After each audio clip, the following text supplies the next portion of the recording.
Convicción Radio, siempre por la verdad.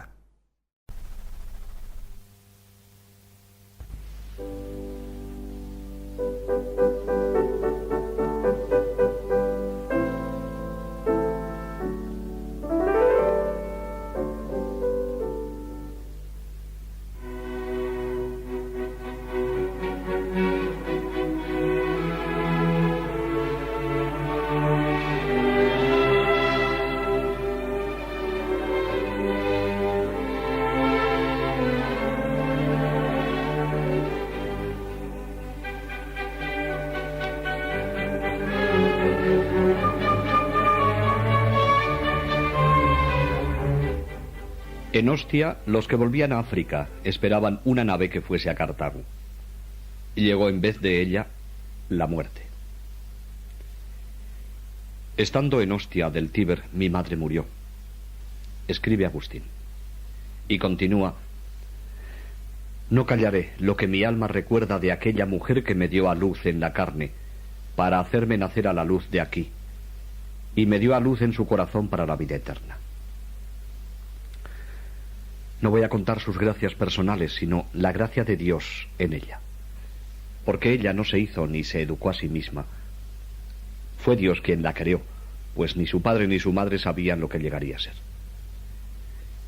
La educó en el temor de Dios, la vara de Cristo, la disciplina del unigénito, en una casa fiel, miembro sano de la Iglesia.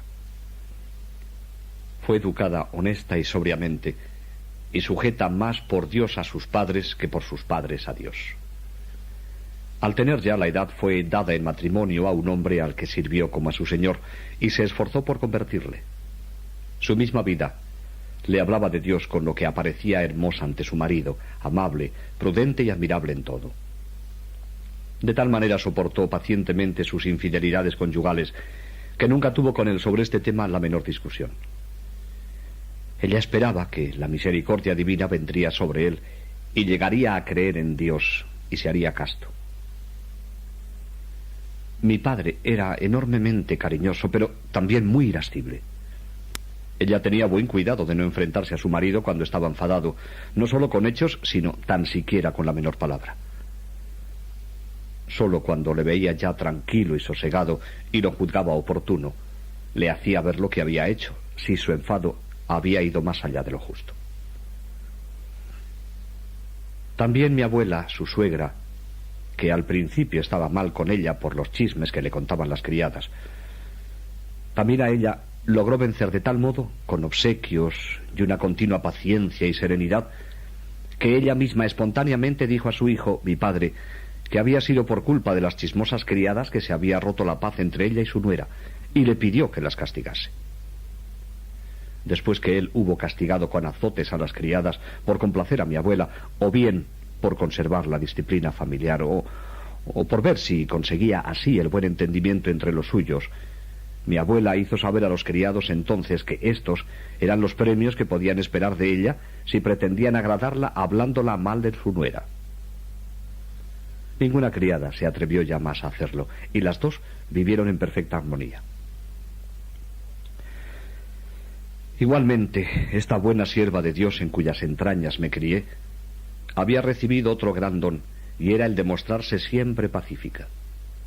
Siempre que podía, cuando estaba con una persona en desacuerdo o enemistada con otra, quienquiera que fuese, nunca decía a una de la otra más que lo que pudiera servir para reconciliarlas, y eso aunque oyera las más terribles cosas de una y otra parte, que es como suelen explotar las enemistades que se hinchan o indigestan, cuando las amigas desahogan el veneno de su odio en amargas confidencias contra la enemiga ausente. Quizá me parecería pequeña esta virtud, si mi triste experiencia no me hubiera dado a conocer muchedumbres de gentes que quizá por haberse extendido tanto este horrible y contagioso pecado, no solo repiten a los airados enemigos lo que han dicho de ellos sus también airados enemigos, sino que además añaden cosas que no se han dicho. Cuando parece, al contrario, que a un hombre con sentimientos de tal debiera parecerle poco procurar no excitar ni aumentar la enemistad, sino que debiera intentar extinguir esa enemistad hablando bien.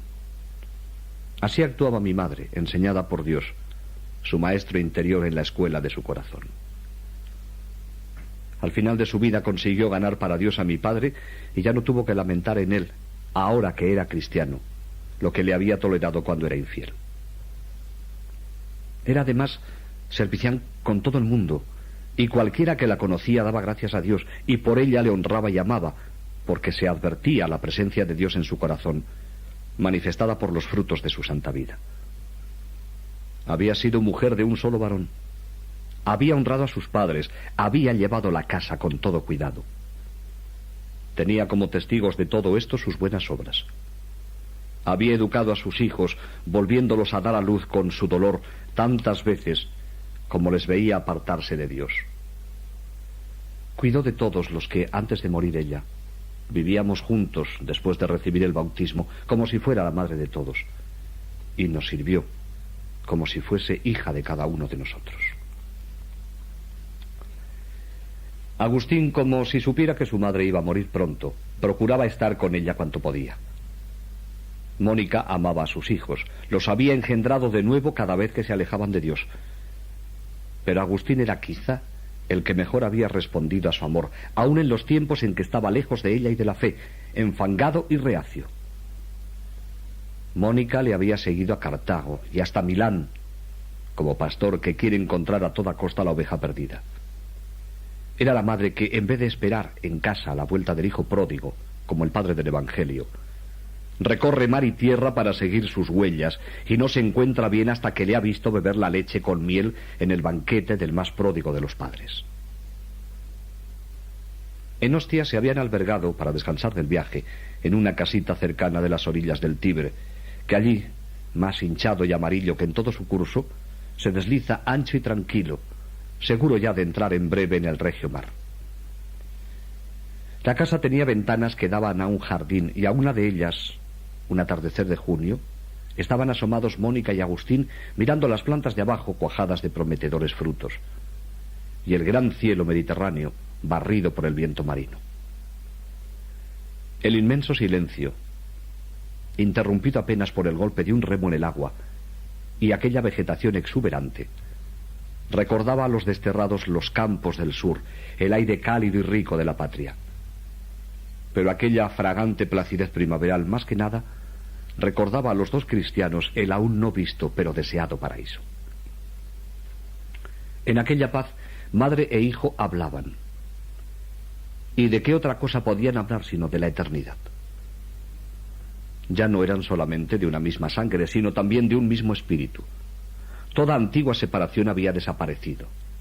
Con ningún otro, Agustín se sentirá tan unido como con su madre, y jamás estuvo tan unido a ella como en aquel momento.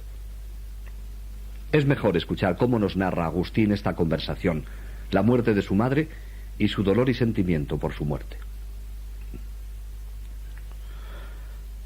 Poco antes de que mi madre muriera, entonces no sabíamos que su muerte fuera inminente, nos encontramos por casualidad los dos solos, apoyados sobre una ventana que daba a un jardín interior de la casa donde estábamos, en Ostia.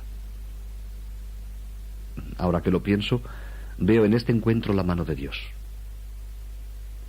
Allí estábamos, lejos de la gente, ella y yo, después de un largo y fatigoso viaje, reponiendo fuerzas para iniciar la travesía a África. Allí solos comenzamos a hablar tranquilamente, olvidando las cosas pasadas y pensando solo en el porvenir. Nos preguntábamos cómo sería la vida eterna de los santos, de la que el apóstol dice que ni ojo vio, ni oído oyó, ni ha pasado por el corazón del hombre lo que será. Ensanchábamos nuestro corazón hacia esa inmensa catarata de la fuente de la vida que está en Dios, para que, empapados en su agua, pudiéramos entender algo de esta realidad tan grande. Llegamos a la conclusión de que cualquier placer de los sentidos, por más grande que sea, no solo no se puede comparar, sino que ni merece ser comparado con lo que debe ser la felicidad eterna. Cada vez más entusiasmados, nos elevamos hacia el que siempre será el mismo, recorriendo paso a paso todos los seres creados hasta el cielo, desde donde el sol y la luna envían sus rayos a la tierra. Y todavía ascendimos más, hablando y pensando, admirados en las obras de Dios. Llegamos hasta nuestras propias almas, pasamos también a través de ellas y seguimos subiendo hasta llegar a la región de la abundancia que no se acaba nunca, donde Dios apacienta eternamente a Israel con el pasto de su verdad. Allí la vida es esa sabiduría por la que todas las cosas son, tanto las que fueron como las que serán. Pero la sabiduría, en cambio, ni se hizo ni se hará, sino que es como fue y como será siempre. Aunque mejor es decir que en ella no hay fue ni será, sino solo es. Porque es eterna. Y fue y será, no es eterno. Y al hablar y suspirar deseando alcanzar esta sabiduría, casi llegamos a alcanzarla con el ímpetu de nuestro corazón. Pero luego, melancólicamente, dejamos esos regalos del Espíritu y volvimos a hablar con las palabras de cada día. Palabras que comienzan y terminan, nada semejantes a la palabra de Dios, Señor nuestro, que es en sí mismo, que nunca envejece y rejuvenece en cambio todas las cosas. Decíamos, si hubiera alguien en quien el deseo de la carne hubiera callado, mudas también las fantasías e imágenes de la tierra, del agua y del aire, si callasen los cielos, e incluso el alma misma callara y subiera sobre sí misma, olvidada de sí misma, si enmudecieran los sueños y los inventos de la imaginación, y si, por último, callaran completamente todas las voces, todos los gestos, todo lo que para suceder necesita tiempo, ya que todas estas cosas, dicen a quien las escucha, no nos hemos hecho a nosotras mismas, nos ha hecho el que permanece eternamente. Si después de decir todo esto, todas las cosas callaran y escucharan al que las ha hecho, y sólo él hablara, no a través de ellas, sino él mismo, de modo que se oyese su palabra, no a través de las voces humanas, ni de ángeles, ni de truenos, ni de enigmas que hay que interpretar, sino que le oyéramos a él mismo. Supongamos que como ahora, espiritualmente elevados y con el pensamiento puesto en la sabiduría eterna, esta situación durara apartadas de él todas las otras visiones que no fueran Dios, y sólo la de él nos atrajese, absorbiese y abismase en la alegría más íntima, de manera que la vida fuese siempre como este momento de la visión total por el que suspiramos. ¿No sería ese? Entra en la alegría de tu Señor. Los dos santos, en un abrir y cerrar de ojos, ascendieron hasta aquella inefable posesión de Dios que nuestros místicos llaman unión perfecta, desposorios de lo efímero con lo eterno. Y pareció como si a Mónica aquel instante de placer sobrenatural fuese un aviso del fin. Ya su papel en la tierra está cumplido y puede subir a gozar para siempre aquella dicha de que poco antes tuvo una rápida prueba. En lo que a mí respecta, hijo mío, dice Mónica, ya no deseo nada de esta vida. No tengo nada que hacer aquí, ni sé para qué sigo viviendo. No espero ya nada de este mundo. Había una cosa por la que deseaba vivir un poco más, y era verte cristiano católico antes de morir. Dios ya me ha concedido eso, más de lo que yo pensaba, pues te veo ya alejado de las pobres satisfacciones mundanas y sirviendo a Dios. ¿Qué hago yo aquí? Agustín, años después, no recordaba qué respondió a aquellas entrañables palabras de la madre, pero cualquier corazón de hijo puede adivinarlo. Mónica no había hablado por casualidad. La buena obrera, entregada a la labor, sentía acercarse el domingo del descanso. 5 o 6 días después de aquel coloquio y aquel éxtasis, cayó en cama con fiebre y no se levantó ya. Un día, la violencia de la enfermedad fue tan grande que perdió el conocimiento. Acudieron los hijos. Volvió en sí y miró alrededor como buscando algo que un momento antes veía y ya no. ¿Dónde estaba?, pregunta. Y al ver el angustioso estupor de los hijos añadió: enterrad aquí a vuestra madre. Yo guardaba silencio y contenía las lágrimas. Escribe Agustín.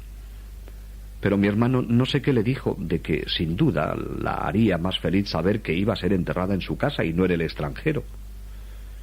Ella, al oírle, con la angustia reflejada en su cara, le echó una mirada de reproche por decir eso. Me miró después a mí y me dijo: enterrad este cuerpo en cualquier parte. No quiero que os preocupéis por eso. Solamente os pido que os acordéis de mí ante el altar de Dios, en cualquier sitio en que estéis. Después de esta frase que apenas pudo decir, se calló. Luego se agravó su enfermedad y aumentaron sus dolores. Yo empecé a pensar en las gracias que Dios infunde en el corazón de los que le son fieles y en los frutos admirables que nacen de ellas. Y me alegraba y daba gracias a Dios, recordando la gran preocupación que mi madre había tenido siempre de su sepultura, que había comprado y preparado junto a la de mi padre. Como habían vivido muy unidos, ella quería también, pues el alma humana se le hace cuesta arriba las cosas divinas, tener esa satisfacción, y que en los hombres recordasen cómo, después de su viaje por mar, le había sido concedido que una misma tierra la cubriese con su marido. Yo no sabía cuándo había desaparecido esta pequeña debilidad de su corazón, y me alegraba y me admiraba por haberlo sabido de esta manera, aunque en nuestra conversación junto a la ventana, cuando me dijo: ¿qué hago yo aquí?, me pareció que ya no deseaba morir en casa. Después me contaron que un día habíamos llegado ya a Ostia, hablando con maternal confianza con mis amigos. Yo no estaba. Del desapego de la vida y del gran bien que es morir. Ellos se sorprendieron de ver tanta fortaleza en una mujer. Dios se la había dado. Y le preguntaron si ella no temía morir y que la enterrara lejos de su casa. Y ella respondió: nada está lejos para Dios. No hay que temer tampoco que no sepa, al fin del mundo, el sitio donde yo esté enterrada para resucitarme. Después de 9 días de enfermedad, esta alma piadosa y santa fue liberada de su cuerpo. Tenía entonces 56 años y yo tenía 33. Mientras cerraba sus ojos, una inmensa tristeza invadió mi corazón. Iba a echarme a llorar, pero, a punto de saltárseme las lágrimas, con un violento esfuerzo de voluntad, lo impedí, sufriendo lo indecible con este esfuerzo. Entonces, al dar el último suspiro, mi hijo Adeodato rompió a llorar a gritos, pero todos le hicimos callar. Yo también hice callar lo que de niño había en mí, y me empujaba a llorar, pero reprimí el llanto porque pensábamos que no estaba bien que aquel entierro se celebrase con quejas y gemidos de lástima, porque eso no puede ocurrir, pensábamos, cuando hay que lamentar la desgraciada suerte del que muere o se teme su condenación. Pero ni la suerte de mi madre fue desgraciada, ni ella había muerto para siempre.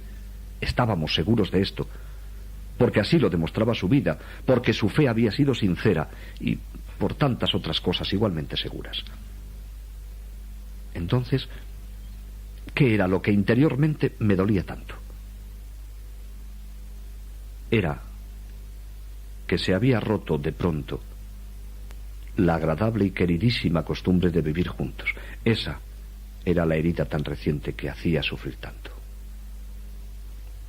Repetía, lleno de satisfacción, lo que había dicho de mí en esta última enfermedad, como si me quisiera agradecer mis pequeñas atenciones con ella.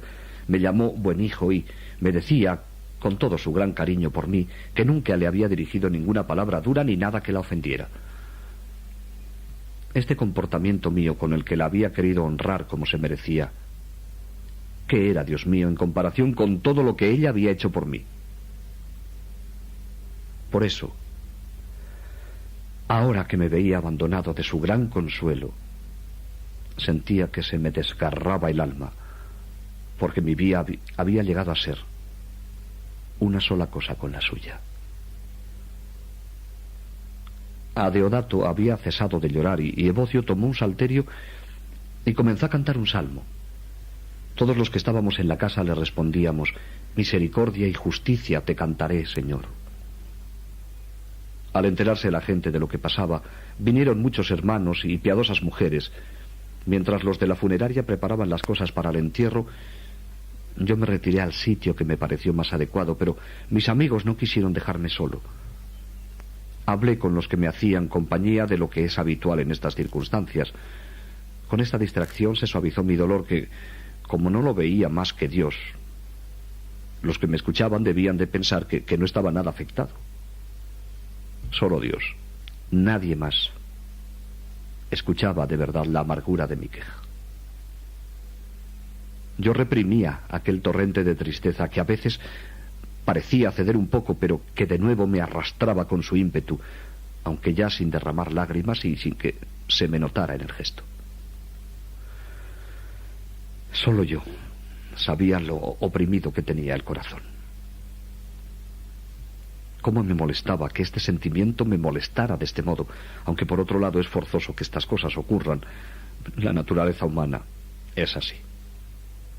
Quejándome de mi propio dolor, lo que conseguía era que un nuevo dolor me atormentara, y así se doblaba mi tristeza. Cuando llegó el momento de levantar el cadáver, le acompañamos, la enterramos y volvimos sin derramar una sola lágrima. Ni siquiera mientras rezamos aquellas oraciones cuando se ofrecía por mi madre el sacrificio, por nuestra redención, con el cadáver junto al sepulcro y antes de ser enterrado, como suele hacerse en hostia, ni siquiera durante estas oraciones, lloré. Estuve todo el día muy triste, pidiendo a Dios como podía, pues tenía la mente confusa, que curase mi dolor, pero Dios no lo hacía. Y me parece que era para que me quedase bien grabado en la memoria, aunque solo fuera con este ejemplo, la fuerza que tiene la costumbre, incluso en almas cuyo trato no se alimenta de vaciedades, sino de la palabra de verdad. Me pareció que me vendría bien bañarme. Pensé que el baño me quitaría la tristeza del alma, pero la verdad es que me encontré tan triste como antes. Mi corazón no sudó ni una gota de su amargura. Después me dormí. Al despertarme, el dolor era ya más leve. Solo en mi cama me acordé de aquellos versos de Ambrosio. Dios, creador de todo, gobernador del mundo, que vistes de hermosa luz al día y a la noche de agradable sueño, para que el descanso devuelva al cuerpo fatigado su vigor y pueda de nuevo trabajar, y alivie las mentes cansadas, y libere el pecho de su oprimente angustia. Pero otra vez volví a pensar en mi madre, en mis conversaciones con ella, en lo piadosa que había sido con Dios y lo buena que era siempre con nosotros. De repente, ya no estaba conmigo. Sentí de nuevo ganas de llorar por ella y por mí, y lloré todas las lágrimas que había antes reprimido, y las dejé que corrieran cuanto quisieran. Fueron como un lecho bajo mi corazón, y así pude descansar. Dios me escuchaba, no ningún otro que pudiera interpretar mal mis lágrimas. Y ahora que cada cual me juzgue como quiera, y si alguien viese culpa en haber llorado a una madre, y a madre tal, en vez de mofarse de mí, llore, si tiene caridad, por mis pecados, y pida perdón a Cristo por mí. Dejando a un lado las buenas acciones de mi madre por las que doy gracias a Dios, le pido ahora perdón por sus pecados. Yo creo que Dios ha hecho con ella como le pedí, pero deseo que el Señor confirme mis deseos. Antes de morir no pensó en tener un entierro lujoso, ni que embalsamaran su cuerpo con costosos perfumes, ni quiso elegir un mausoleo, ni le preocupó no ser enterrada en su patria. Nada de esto nos pidió. Solo quiso que nos acordáramos de ella ante el altar de Dios, al que había servido todos los días de su vida, pues sabía que en el altar se ofrece la víctima santa, con cuya sangre fue cancelada la deuda que había contra nosotros. a este sacramento de nuestra redención, ligó su alma esta sierva de Dios que fue mi madre, con el lazo de la fe.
Narraciones de vida de santos y santas, el inspirador ejemplo a seguir para el combate católico de hoy.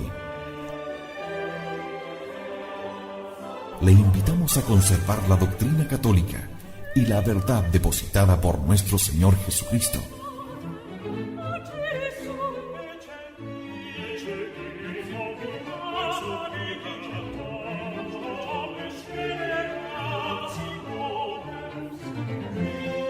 Somos Convicción Radio, auténtico catolicismo, por la gloria de Dios y la salvación de las almas.